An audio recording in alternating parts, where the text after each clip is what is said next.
হাইয়া আলাল ফালাহ, সাফল্যের জন্য আসো, সালাতের জন্য আসো, কল্যাণের জন্য আসো। কানে ঢুকে না, যায় না নামাজ পড়তে।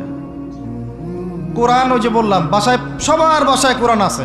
এমন কোনো ব্যক্তি আছেন আপনারা যে আপনাদের বাসায় কোরআন নাই? প্রত্যেকের বাসায় আছে। এমনকি আপনার ফোনের মধ্যে ওই অ্যাপসে আছে, খুলে দেখার সময় নাই। সময় কোথায়? মানে এত ব্যস্ত, সকাল থেকে রাত পর্যন্ত এতই ব্যস্ত মানুষ, হতভাগা, যে কোরআন খুলে দেখার সময় নাই। আবার বলে, এসব কথা বললে আবার বলবে যে আমরা কি ইসলাম কম বুঝি? আপনারাই ইসলাম বুঝেন, আমরা বুঝি না। আপনারাই মুসলমান, আমরা মুসলমান না, এইগুলা বলবে।